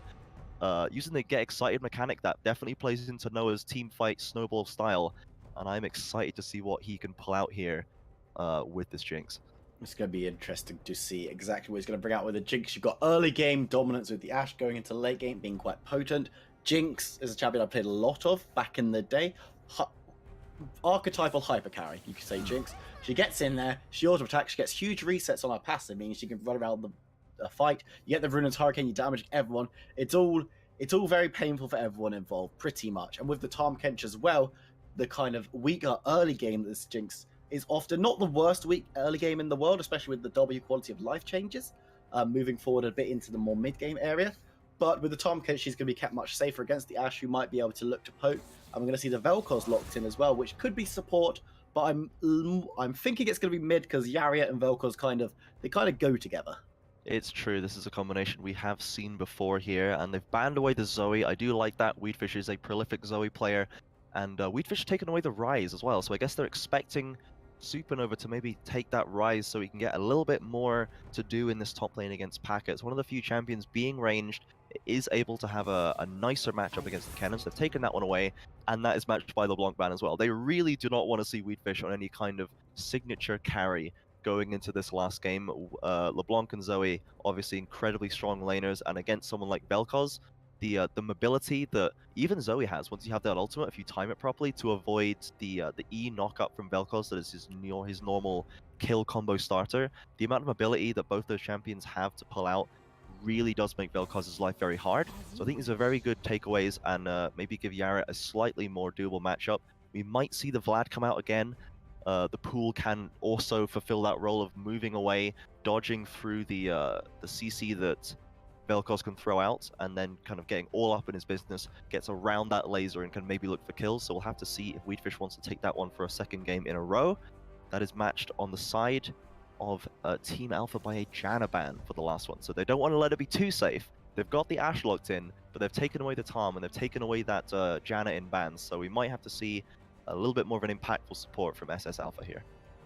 Yeah, unless they do decide to flex that Vel'Koz down into the bottom for SS Alpha. But we've seen SS Alpha play reasonably well on champions, more AP damagey supports in the past, especially in a solo queue. But the Jace is going to be picked up very, very interesting, quite good matchup into the Kennen. Of course, you say taking away the Rise to try and take that off the table, but Jace can kind of do the same role, can go range, can do that poking with his ultimate gun hammer situation. The Yasuo is going to be locked in there as well. I imagine that will be going mid. I can't really see it going anywhere else with the Jinx involved, unless they kind of flex it with the Kennen. And I forgot about that. And it looks like Prototype did as well. That's Penny's Pineapple on Zac. That is a tough one to deal with. I think the Janna ban or the Lulu ban probably could have... oh, sorry, that's on the wrong side. I think the possibly the Morgana, maybe the Silas, but I think those are very strong bans in themselves. I think the sad truth for PRT is that Team Alpha just have so many signature power picks that you can't really get rid of them. So, I mean, they've had to give Peony's Pineapple this Zac. I was quite excited for the Rammus. I was hoping he would take that one up, but it's going to be the Zac matching up with the Xin Zhao in jungle, and they are going to pick up the Vlad for themselves. So you're right, the Vel'Koz does go down into that support role. So that's going to be a lot of poke coming out from Demi and Alpha that Noah is going to have to deal with in this lane. There's not a huge amount you can do about this. Jinx has decent range, especially using that rocket, but Ashe just outranges pretty much everybody reasonably, apart from Caitlyn, because of the amount of use you can get out of that volley to push your opponents back. And Vel'Koz, depending on what kind of grade Alpha got in geometry in high school, he might be able to do a lot of damage to Fantasy LOL and to Noah, spreading these Qs around the minions. So this is, I think, I like this bot lane, honestly. I think it's probably the strongest part of their draft. I do like this bot lane for PRT. I think they have a lot of options here. The Ashe ult into Vel'Koz are also incredibly potent kill combo. So I want to see if they can actually take this one to the very strong bot lane of Team Alpha. Noah and Fancy LOL just had a very strong performance against UE, but I think that they're going to have a rough one on their hands here, honestly. It's going to be tricky. Jinx is very good late game though, and Fancy LOL is going to give some survivability, but is that survivability at early levels? Problem I can see happening is Jinx gets a little bit poked, so Tom can just like, get in my belly, and I'll take you away, little lady carry. But then Vel'Koz and Ashe just kill Tom Kench, because Tom Kench isn't particularly tanky early game. Yeah. So you're going to have problems taking all that damage. But as we say, that bot lane is probably the strongest part of the draft. That bot lane is probably the strongest part of PRT prototype as a whole anyway, with those players, Demi and SS Alpha. New guy coming in at the marksman. Demi, who we've seen top more recently, or top lane is kind of where he goes, where Demi plays. Move down to marksman to play with Alpha to put your two best players next to each other. Last week, if I recall, we had a bit of a Yariot situation where he kind of just wandered into the enemy jungle and died. Is the Vladimir a pick that he has specifically chosen because he can pull if he gets caught in the enemy jungle? Yeah, maybe he's trying to change the tune so that the Yariot doesn't become a walk into enemy jungle and int play. It's now walk into enemy jungle, bait out like 3 flashes, 2 ultimates, walk away, flash your mastery kind of play. Maybe that's what he's trying to achieve here. I want to see it. I hope for his sake that we see it, but I also kind of hope that we see him walk in and die. I'm happy either way, to be honest. Like, the worst thing that could happen here is Yariot has quite a good game in the mid lane, farms up, doesn't do anything particularly exciting, because that's no fun for anyone. Because we need to get a new phrase every single week, is what we need. We had the Korean reject scale 2 weeks ago. We had a Yariot last week. I wonder, what do you think? Who do you think is going to create the phrase, the CJ and Viper phrase this week? Well, I'm trying to think, because I know TAP so well already that I don't think they can do anything that's really going to surprise me and allow it to call it a new play. So I think the onus is on PRT to pull out some spicy memes to actually coin a new phrase here. I think I want to see it come from the bot lane. What I want to see Noah get literally insta-popped by like a double ult combo from bot lane. That's what I would like to see. No caster bias, of course. I just think it would be. Oh yeah, we're not biased. We're never biased at all. No, of course. We're only biased towards exciting games. That's what we want. And Korean rejects. And also Korean rejects. Yeah, we're biased towards them, obviously. Like, who wouldn't be? I think the team that's playing against Korean rejects is often quite biased towards Korean rejects. I think so. I think they're actually just the most loved team in the league by a long way. By a long way, yeah. You've got like the top teams, and they've got a bit of a fan following going. They have people who like those teams. Obviously, so there's some big names in the kind of amateur, moving towards less amateur European scene. But I think Korean rejects, they come out of nowhere, and they're just so lovable. Yeah, I mean, Korea rejected them, but we'll take them in happily off the street. Well, I mean, if the relegation tournament goes as a lot of analysts are predicting, maybe we won't take them anymore. Perhaps not, but let's not think about that. No, positive vibes only. Not the positive vibes to go into this one. I'm going to do a quick rundown of the teams now. We're in the loading screen, ladies and gentlemen. On the blue side, we have TAP, Team Alpha, looking to get the 2-0 this week. We got Packer in the top lane, Peony's Pineapple in the jungle. OG Wheatfish is not an OG. It's actually on tap, playing mid lane with Noah Lee, but we're going to call him Noah because just obviously. And then Fancy LOL at support going in that bot lane. And then on the red side, we have Prototype with Supernova in the top lane, Shogo in the jungle, Yariat in the mid lane, and Demi and SS Alpha will be taking up the bot lane on this abusive Ash Vel'Koz bot lane synergy duo. And I'm looking at this starting screen, and if I was taught anything in my 6-7 years of playing League of Legends, it's that skins mean wins. Tap have 5 skins. Prototype have 1 skin. So I think Tap are going to win this game. Just a super low investment in the game there from Prototype. Really just shocking to see, if I'm honest. If you're not going to bother buying skins, what's the point? What's the point? If you're not going to give Riot your hard-earned pocket money, why do you even have the client installed, you know? Well, that's the thing. That's my question.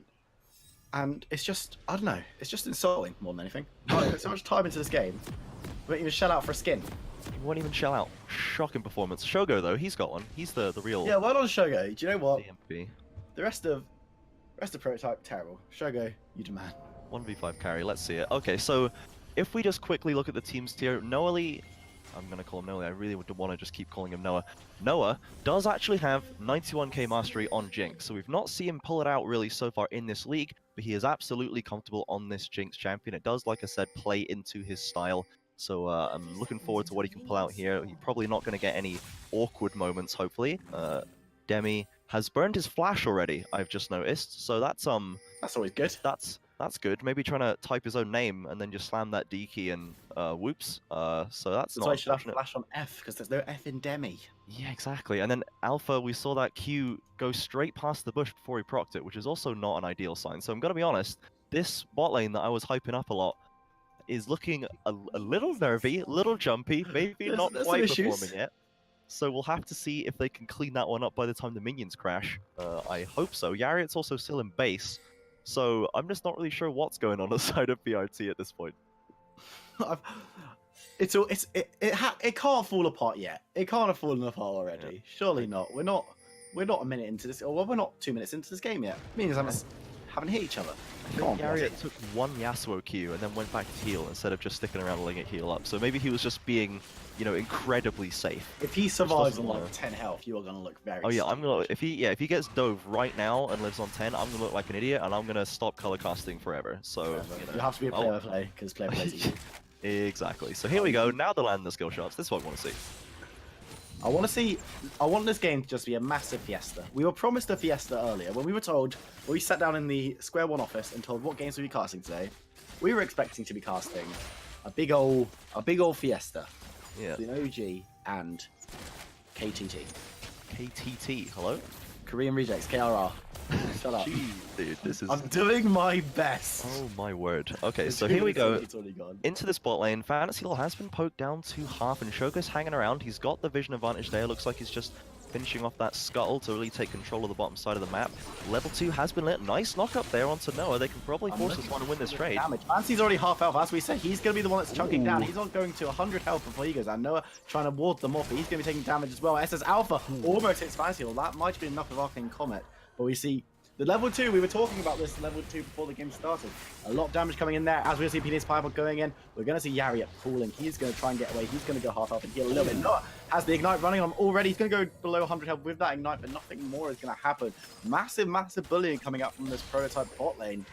And it looks like Prototype are just going to be trying to step up the gas bot lane to try and get a massive advantage before anything can be done by PD's Pineapple or anyone else on the side of Tap. It looks like they're converging on Pineapple. He's gonna get away though. It looks, you have to realize that Flash was down on Demi, so they couldn't do a double flash in to try and at least burn Noah's flash in response. Might be in trouble though. Weedfish doing some damage. He's gonna miss the whirlwind windiness because of the pool. I don't know names of abilities. Don't at me. Hack is going to take some poke. We're going to move past this. Supernova with the chronic pot is going to be doing some true damage with this. Look at Noah's health. Noah's so low for some reason that we weren't shown. But he's going to be going back to base, popping that champagne, celebrating his survival on less than 30 health. He's going to go back to base. It's not looking great for the early game of Tap. And now we're going to have to see Yariat fighting Weedfish. PRT Shogo is on the side. Weedfish going to be sliding right on through, but he's going to go low. The Ignite's going to go down. He is going to flash on his first blood, going down to Yariat. Great play from Yariat, grabbing that one on the Vladimir. And after 4 minutes, it's already looking quite good for PRT and not so good for Tap. It's very nice there, absorbing that pressure early, using the pool to get away from the pineapple pressure, but then Shogo comes in, no minions for Weedfish to get away, and that's a pretty easy cleanup there, burn his flash as well, Yariat keeping hold of his. If we go back to that bot lane, it's so important that Noah stuck around for so long, because by the time he realized that he actually couldn't stay, the minion wave was almost crashing at his tower, so we actually ended up losing so much more than if he'd just gone back straight away, because once you're down to about a bar, there's not really anything you can do to stick around because of the amount of range that Demi and Alpha have. Like, you're gonna get poked down and you might actually just die for your troubles. So you just gotta bite the bullet and back now, come back to get half of that CS wave instead of doing what he did, which is to stick around, almost die, and then lose the whole thing. So he's really put himself in a bad position here going into this lane. We see that Alpha has picked up that Frostbite, and Demi has the double longswords, whereas Jinx is coming back into lane with just a dagger. That is not ideal. Ooh. Not brilliant from him at all. The bot lane is going to keep being the focus of action right now. No jungler has really seemed to want to go down there, though I think Prototype think that they can win it on their own, and Tap maybe are looking for elsewhere, but Penny's Pineapple is trying to prove me wrong by being near the bot lane. Are we going to see him attempting some shenanigans down there? He's going to be spotted out by that hawk shot, though, so he's going to just move away. Shogo's around as well. OGB Fish going to be up with his jungler. That is the normal pattern that we see, is Pineapple comes bot lane to get Noah ahead. That's the TAP special. But as we said, he did get spotted out by that Ashe Vision W. That is actually the Hawk shot. It's really important. We didn't touch on it before, but having that amount of vision when we know that Pineapple likes to camp this bot lane and it's Zac. Normally Zac is so hard to ward against, but the range on Hawk shot, as long as you remember to use it pretty much on cooldown to scout it out, you can get a lot of important information for this bot lane to keep them ahead, because they have gotten themselves comfortably ahead on their own. And so far what I've seen, I'm confident they can keep this lead, as long as they can just avoid the jungle pressure. They do have the combo to win this lane by themselves. Pineapple and Shogo are having a bit of a fight with each other. Penny's Pineapple is going to try and get rid of that as he jumps away. He doesn't want to fight right now as Zac. He becomes a big tanky boy later. He doesn't want to be getting involved with a Zinzal this early on. He's going to be looking to get involved with Demi though, as we move to the top lane, where Supernova and Packer have kind of just been fighting it out. Go for a bit more of a fight now. Packer's 6. The stun comes down, but it doesn't look like he's going to go for too much. Pineapple is looking to get the engage on. He gets the engage on. He's going to smack them both together. Alpha and Demi using the heal to try and get away there. Pineapple, there's not too much diving pressure. No, there's only level 4, so no ultimate coming out from him. He's going to be caught in those chompers though. I mean, not too much is going to come from this gank, but the heal was used and the flash as well from Demi going down. So not an unsuccessful gank from Penny's Pineapple. Yeah, it was well warded off there. They did have both the summoners, but a timely minion wave there means that Fantasy All can't get an easy lockup with that tongue. Oh, hold up. Very global. We might see some action here as Demi's being brought back. Of course, he has no summoners. Noah's going to look to chase with some damage. Throwing down the chompers is not going to land though. Fantasy's actually the one going low. Penny's Pineapple just clearing the ward off to the side. Damage continuing. Supernova also getting out of that one, a very, very small amount of health going back to base, as Packer was applying a lot of pressure to him, so he's going to have the advantage in the wave lane right now. But it looks like all action right now, and it looks like Tap are going to try and get a little bit more bang for their buck than they were at the beginning of this game as they went down, as OG Weedfish looks to fight Yariat. But he's just a little bit poke. It's not a full fight. He's just going to back away. Yeah, I think it's really important that Demi and Alpha managed to fend off that pressure. The multiple ganks from Pineapple not even really getting any kind of a CS deficit. They're still coming up for 10 CS ahead of them. Ahead of the combo of Noah and Fantasy. So they've done really well warding off this pressure. They did have to lose their summoners, but you'd rather do that than lose the game. And as long as they can avoid any kind of return ganks after they get this first back off, they're going to be very comfortable. But I don't think he's actually going to want this too much. But Yari is there. The teleport is coming in. It's going to be some action happen in this mid lane. He's coming in. He's going to look to land the ultimate. It's not going to be enough though. Yari, with the massive damage, is going to take down Weedfish, and now Yarick is going to be on a 2v1 situation with Packer, but Packer is the one going low. He's going to be hit with the red buff. He's going to be hit with all the damage. Penny's Pineapple is going to turn up, but the elastic slingshot is not going to be enough. He's going to try and bash up together, which he will, and now it's Shogo falling down to Packer. This extended fight is coming. Fancy Law turns up. The shutdown goes to Penny's Pineapple. That is a 2-for-1 trade over to the side of Tap. They're going to even out the kills 2-for-2. They're going to take the goal lead, and it's all looking a little bit better with the convergence on the mid lane. That is so unfortunate for PRT. They actually played that so well in the 2v2. They got Weedfish down, Yariat flashing in to finish him off, and then Packer came on in with that ultimate, but he just doesn't have the items to really do any kind of one-shotting now, and Yariat moving behind those minions to block the potential Q, played around it so well, but the rotations of Pineapple and Fantasy were very timely. Trying to start a fight there. He's going to try and drag your friend Supernova on the tower and try and smack him down. The red buff is popping. Supernova is going to go for that blast code to try and get away, but Penny's Pineapple is going to go right with him. And now the fight is truly on. Supernova knows that he's not winning this one, trying to escape, trying to do a bit of damage. He couldn't choose one or the other. He's going to go down, but now Shogo's looking to avenge his friend. He's going to jump in. Penny's Pineapple is going to try to get the elastic signal. That's such a good knockup from Shogo. He is going to go into Bloblets. He might be taken down, but he has got friends incoming. We're going to see the ultimate coming out from Velcro. There it is. Exploded, and now Shogo is going to go down trying to clear out those Bloblets. It's going to be Penny's Pineapple picking up that kill, as we saw his good friend Packer turn up to save the day on that one. But we did see Noah get absolutely annihilated, absolutely disintegrated in the bot lane with the combination, and now Demi and Alpha are going to be able to put some little bit of push on that bot tower. My goodness, there's so much going on there with Packer coming in to save Pineapple at the last second. Supernova, if potentially he could have won that fight if he just turned and started to fight straight away as opposed to trying to flee from that red buff. He did do a lot of damage even as soon as he turned because he has that QE combo, but he'd left it too late and the red buff had done enough work already, so he did go down. Shogo does get that passive out, but Packer coming to save him once Shogo doesn't really have the attack speed to clean that up yet. And then we come back to this bot lane where they just kind of did a point-blank Ash Arrow straight into Jinx's face, and I guess the W, the Devour, must have been down for Fantasy Lore because we didn't see it come out. Noah just kind of got blasted and took the exact play that I said I wanted to see in pregame. They just laid both the ultimates on him and absolutely monstered Noah. So maybe just a badly timed Devour by Fantasy Lore. Might be in a world of pain right now. Hold up. Slowed. Alpha might actually be the one in trouble there. He is going to come down. He's going to go gold, and Debbie's going to stand on the chompers, which might have saved Noah's life. The flash coming forward. Noah's going to flash away from the slow there, so he's going to get out of dodge. Flash is being traded in the bot side. Packer's going to stop the recall by Supernova and might be looking to pressure a bit more damage onto him. Supernova, one more ticket. He's going to be stunned. There is the stun, but the damage is going to be turned. Packer not taking as much damage as you might think. He might with that Pro Belt with a little bit more tankiness, a little bit more health. Noah is going to be hit by that Jinx rocket. He's going to go down. Tom gets on the back though. It looks like that was a gank gone wrong as Penny's Pineapple looks to grab Demi, but is going to be knocked up. Now Alpha is going to be the sacrificial squid. He is probably going to be going down right now. He's going down to Fancy Lol, who avenges his lane partner. Noah going for the bait and being absolutely punished for it. Yeah, unfortunate timing for Noah there. Just when his support and jungle were coming in to help, he just eats another arrow and dies. Ooh, Shogo pushing him out the jungle. Bit of trouble, but it doesn't look like it. Penny's Pineapple is still there. Yaret's going to be taking the fight with OG Weedfish, with Packer turning up right now in the mid lane. Penny's Pineapple is going over onto the blue buff. Shogo is there in half health, and he is not that healthy. He's going to be taken over the wall with the blue buff. Blue buff is going to be taken away by Penny's Pineapple. Shogo is going to be running for his life. Demi there, landing the slows. The smite coming down to give a bit of heal, but now Gromp wants to get involved. It's a 3v1 as Shogo runs the other way, not the way that you think so. Penny's Pineapple is going to jump the wrong way. Noah's there, almost. Shogo's going for a run. Noah's not. He gets away.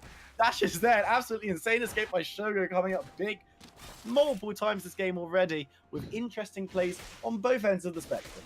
Strong mental there from Shogo, keeping his cool, going around dodging the jack. He uses already that as well. Taking a bit there, but he's just going to pull away. Oh my goodness, there's just so much going on here. Noah might be going low though. Oh, with the rock. Wait, Alpha's going to be going low himself though. Who's going to be going down first? It's going to be Noah getting the kill on Alpha. That fight was just, I'm going to stand and use my buttons. You stand and use yours. There's going to be no skill involved. It's just going to be stats on stats. And Noah's Jinx beats the support Velcros from SS Alpha. As we move into a fight top lane, Supernova's going to be trying to lay down a hammer onto Packer. The ultimate coming out from Packer. We jump bot. I don't know what's going to happen top. Demi's going to be taken to 3 stacks. Fancy Log's going to go down instantly. And now we're moving top lane. We're going to see a double kill bot, which I don't get to see anything of. Packer's going to fall in the top lane as well to Supernova. That's 3 kills over to Prototype. We only get to 1. Supernova almost gets killed by the tower. It's absolutely insane right now. I just hope that OG Weedfish and Yari aren't going to try anything. I just want to get a drink. I just want some water. That's all I want. We asked for a fiesta and they're giving us one. They are absolutely answering our prayers here. Let's just go all the way back to that Alpha versus Noah 1v1 where Alpha early cancels his ultimate and then just kind of has to sit there like a bean on the traps and has nothing left to do. While Noah just auto-attacks him down. He doesn't have a locket anymore or his summoners to get away from the ultimate. Oh wait, Demi's overstepped. Collapse the pawn turret playing will fall soon, but will it fall before Demi does not? Oh. He goes down. It's going to be Noah grabbing that one. You hate to see it. Cloud Drake's going to be picked up by Prototype in return, but that's all. You just... I feel for him. I feel for him. And now we're going to see Weedfish trying to go onto Yariat, but Shogo is there. He's going to be knocked up. The fight is going to continue. The ultimate coming down from Yariat, and Weedfish is going to be chasing away. Yariat going forward to try and get damage, but he's going to be punished for it as the turn comes down. He just about gets the kill. The Ignite is popping. He is going to fall. It's a 1-4 trade in the mid lane. The only person getting out of that one is Shogo. And bot lane having a bit of a poke fest. But we're not going to talk too much more about that. As Penny's Pineapple comes in to try and get damage onto Shogo. Shogo, as we said, is really not tanky. He might be going down. Penny's Pineapple does get the kill. Shogo steps up to try and get one more hit on the tower before he goes down. Goodness me, please don't die, bot. There was actually a lot of damage that Pineapple's bringing out. He is 4-0-3. He's really rolling. It's going to be on him to carry his team into this mid game, I think. Oh, hang on a second. Gets the kill on Alpha, just poking away and then using that super mega death roll to get the kill. Demi's there 2v1. No little mana, so he might be looking to try and get some outplays going here, or at least to clear the wave. Finny's Pineapple is maybe looking towards top to catch out Supernova. Yeah, the ult is up for Kennen, so Supernova He is going to tries fight take it. using the ward to be a bit of a pole to grab him. He's going to grab him into Packer's ult, out of Packer's ult, but it's not going to be enough. The stun is going to come through. Packer's going to pick up that one as Noah gets a bit more poke on Demi in the bot lane, looking to maybe grab this tower. Jinx is very good at taking objectives, don't you know? But I don't think anything more is going to come as Shogo moves towards top lane, and that might be a mistake for him. I don't know if he can fight versus Packer and Pineapple, who are both quite good. The tower does fall. It's going to be first tower going at the tap. And now Shogo's standing on the tower, doesn't know what to do, and he's going to go down to Finny's Pineapple, who's now 504. That is a big old Yariat. That was a tilted maneuver, I think, from Shogo there. Not really sure what the plan was. Ooh, Demi dodging that one out, and they've got Alpha now back. they're going to look the for flash it. themselves. Nova's going to be out by his good old friend Fancy London. We move to mid lane. OG Weefish might be looking for a fight. The pool again is going to stop that knock up, so there's going to be no ultimate from the Yasuo. Alpha's taking a reasonable amount of damage. Now the TP on the back line is coming in from Packer. He's going to look buttons on her. SS Alpha is pretty much already dead. He's just going to go down, moving just flashing just straight into the cannon.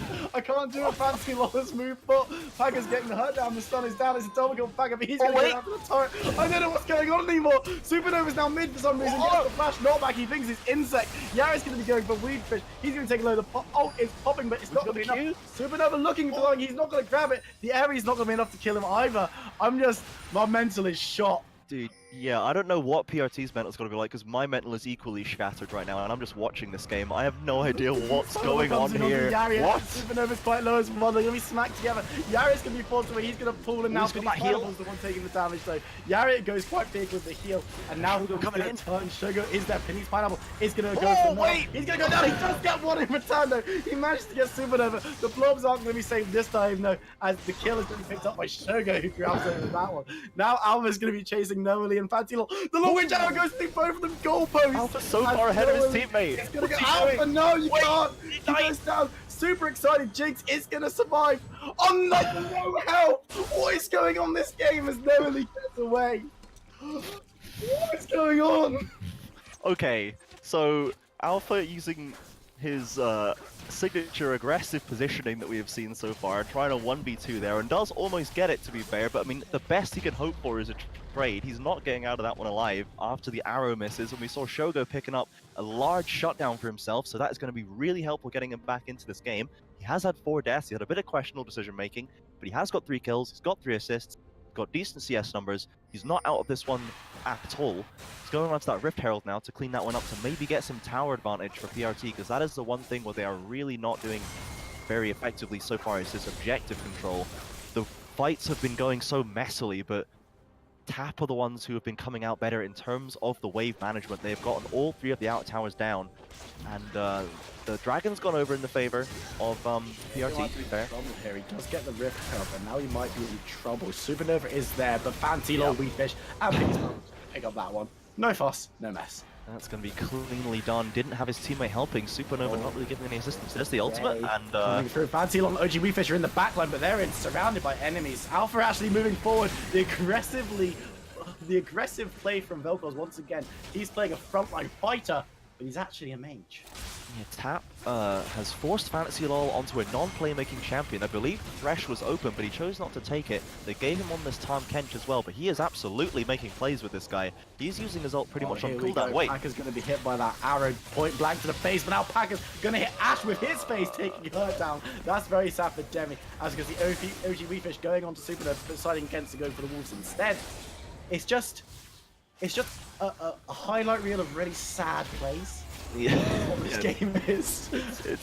it's a low light reel pretty much at this point. There's no, it's not particularly nice to see this kind of thing happening with Demi's ult just going into that P.A.K.K.A and then just getting his face rolled over, trying to take that 1v1, not quite in the right position here. Doesn't really realize, I think, how behind his team is now, and I don't really know what PRT's thought processes is. It's getting a bit solo queue. I think everyone's just kind of doing their own thing and being like, oh, here's a person, maybe I'll try and do a thing, maybe I'll throw my ultimate out, maybe I'll put a ward here, maybe I'll just try and fight, maybe I'll just run and do this Rift Herald with no help, I don't know.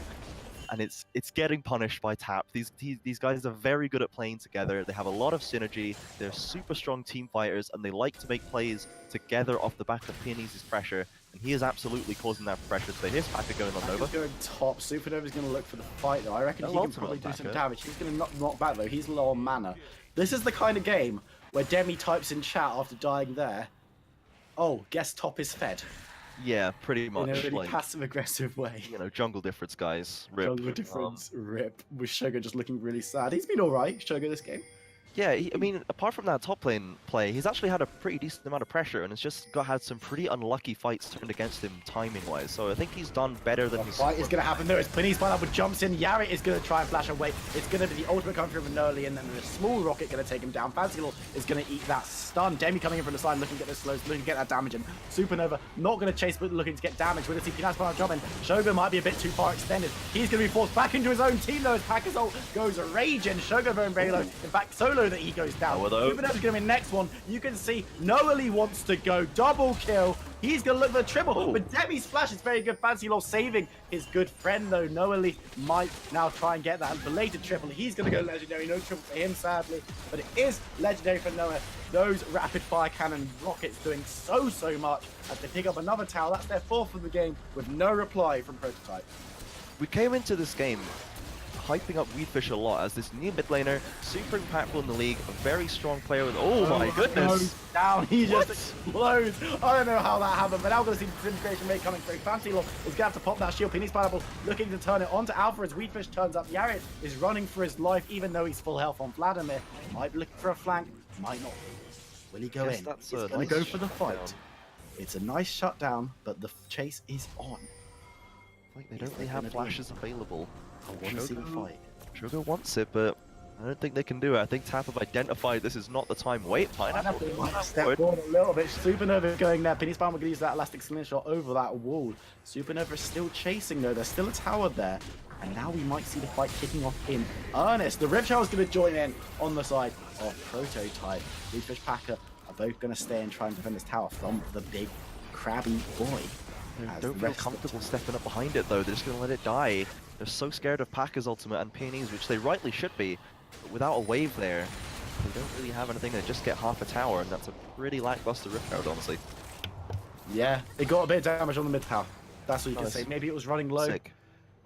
But to be fair, it did more damage to the tower mid than any member of Tap has done to that tower mid. So it's true.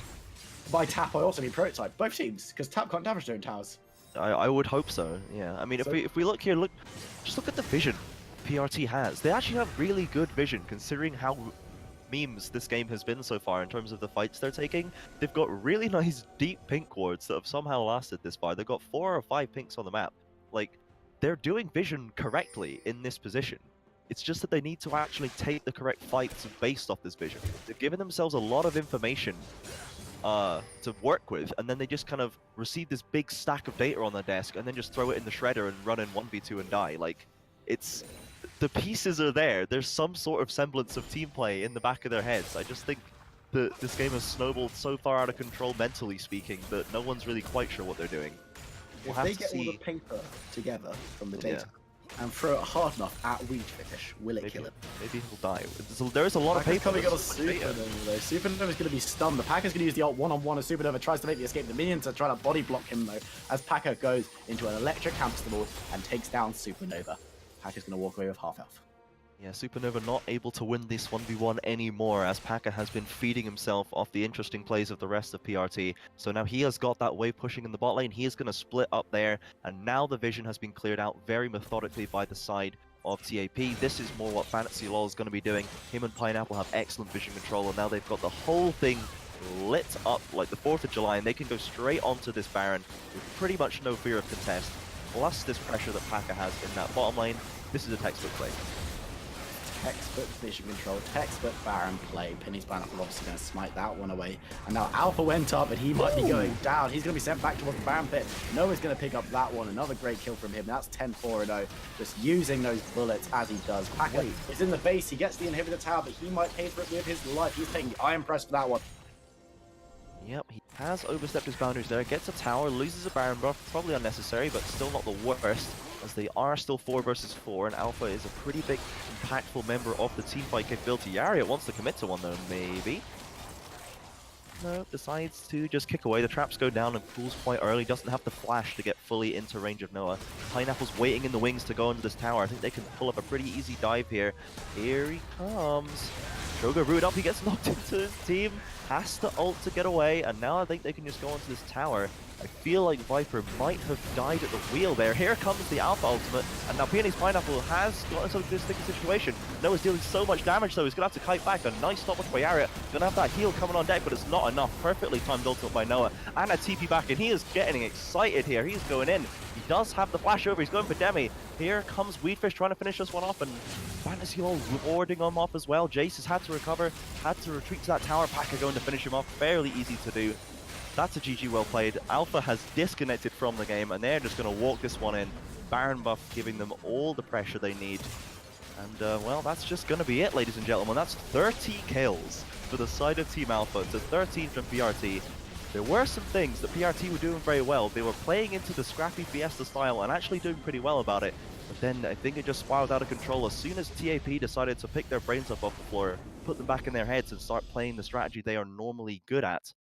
They just didn't really have any kind of tools to deal with it. TAP was too consistent. Noah doing that damage on the carries, and I think that's about all I can really say about it. Tap securing another win for them, moving even further up the standings, putting themselves in even better position for the playoffs. I believe this puts them to 12-4 after their earlier win over UE. As you see the damage cup on screen there, Paka doing very respectable numbers in this game. Jinx as well with 16, almost 17k damage. You have to look at Jace though. He did about as much as Paka. They were scrapping a lot and he had some one fights. So, I mean, there were good points. Once again, the Vlad and Shogo and Yari in that mid lane did do pretty well at keeping Weedfish down. He didn't really have the impact we were looking for him to have in this game. Weedfish a super impactful player, but it was really all about Pineapple making everything happen across this game, scraping out of some bad situations on low health, but he was the one starting the fights. Amazing Zac ultimates, doing great vision work as usual, and I think he is an easy pick for MVP of this game. Pineapple, when you give Pineapple Zac, what else can you really expect? You know, the guy is an absolute beast on this champion. And that's about it, really. They got a team fight comp. They played it well after the first 15 minutes, and PRT are going to have to go back to the drawing board again. I think that moves them to 5-12 going into this relegation picture. They're going to have to consider that one.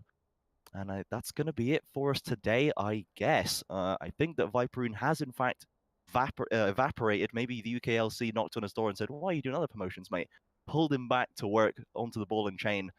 And it's going to be me signing off for you alone here. This is going to be us, Square One, signing off for this first day of Week 7. And we'll be back same time, same place tomorrow at 1900 hours CET, where we will have more matches impacting this playoff picture so we can get an idea of what that is going to look like for you guys. So I've enjoyed casting this one, even though I had to do a little bit of play-by-play and color myself at the end. So looking forward to next week, looking forward to seeing you all in the chat, in the games tomorrow. And that is going to be it. Have a good night, guys.